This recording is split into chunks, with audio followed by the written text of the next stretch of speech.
Hello and welcome to Liam's Library. As promised, we are going to talk about the Christmas Chronicles Part 2 on Netflix. You remember I recently just talked about Part 1, even though it came out in 2018. Well, Christmas Chronicles Part 2 came out this year, this month, just in time for Christmas.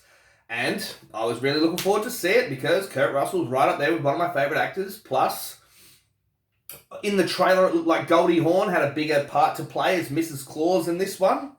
Looked action-packed. Plus, the first one was great. You know, the dance number in it, had a great time. So, I was really looking forward to watching this. Now, I don't like this movie. I'm sorry. I'm really sorry. Christmas Chronicles was fucking brilliant. Really cool, really funny, really happy, really heartwarming, and everybody was giving it 100%. Now, this sequel was slapped together because it's Christmas time and the first one did so well. So let's give them a sequel, whether we got a good story or not. They could have gone a whole heap of ways with this movie, with this sequel. But they did what I thought they would do. Now, in the first one, the little girl's all about Christmas spirit, and the older brother is like, you know, he's down and dark because his dad passed away, doesn't believe in Santa no more, and he just doesn't give a shit about any of that. And we have to convince the big brother to get back on board with the Christmas spirit. That's at the start when you meet these people. Now, at the start of Christmas Chronicles 2, when you meet the brother and the sister again, they've just switched. So the big brother's all happy about Christmas. He's got a new girlfriend. He's just happy because he learned all of his lessons from the first movie, and he's the guy that we want to see. And now the daughter, like the younger sister, is she's like, she's too old for Santa. She doesn't like mum's new boyfriend. Fucking, why are we even on holiday? This is crap. Fucking, this is gonna be the worst Christmas ever. Like, that's really, really lazy. You know, when they pitch this movie, it's like, all right, we'll just swap them. Swap their tropes. It's like, oh, they could have done so much with it. Like, those characters, the brother and sister characters in the first one, grew so much as people as we watch them go through the Christmas Chronicles and deal with Santa. Now, Christmas Chronicles 2, it's like she didn't learn any of that. And like, that's not really what we want to see when we tune into our favourite characters again, is it? What, we've just got to go convince her Christmas is good? She was the ultimate believer of Christmas. Anyway, let's get into the story. We start off with, I think her name's Kate Pierce, the little sister. And, you know, she's hating on Christmas and all this kind of stuff. While this is going on, we get our other part of the story. Now, in the North Pole, Santa Claus, played once again by the marvellous Kurt Russell, is trying to battle this weird big snow cat made out of CGI, and he's fighting it on his sleigh, and he seems to have enemies in the North Pole, right? And they don't want Christmas to happen. And his main enemy in this movie, the bad guy, is played by that little kid from Deadpool 2. You know, that little New Zealand kid? He was alright in Deadpool 2. In this, man, like, did he just learn too much from Deadpool? Because he looks at the camera like 2 or 3 times trying to break that fourth wall. And it seems really out of place. Even though in the first Christmas Chronicles, Kurt Russell looks at us a couple of times and winks at the camera, fucking with the fourth wall. But when this kid does it, it's like, I don't know, it's fucking in bad taste. Anyway, something happens and this evil kid kidnaps Kate, you know, the little girl, you know, the true believer anyway, kidnaps her.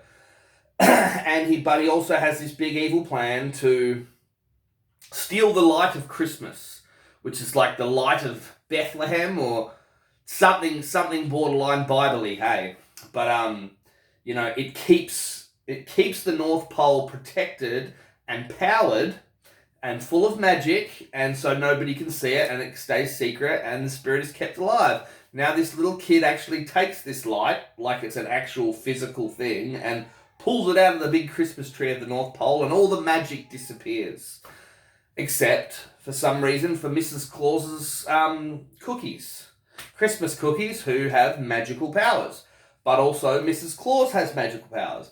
Also, Santa Claus still has magical powers, sometimes. So, like, if you were trying to look for some kind of rules that add up in this movie, it's a bit like the first one in that way. Like, you know, you don't know how powerful Santa is. Sometimes you can't even get them fucking up the street.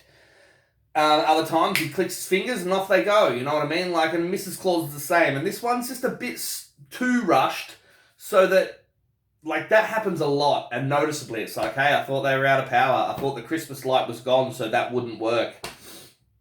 Anyway, it's a long movie, okay? It's quite a long movie. I kept pressing the button to see how long I had to go left. Anyway, this evil person, spoilers, heads up, spoilers, probably I've already spoiled it, whatever. Apologies. I'm just not a great fan of this movie, so I just didn't really take too many notes. As soon as I really started not enjoying it, I thought, fuck you, I'll just tell the people how I feel about it. So this bad guy, this young New Zealand kid who's trying to destroy Christmas, he used to be one of the elves that worked with Santa, and he was a really good inventor, but Santa left him out of his stuff and cared more about the children of the world, and he got bitter. And he got so bitter he turned into the one thing that he hates, which is human beings. So he's a human.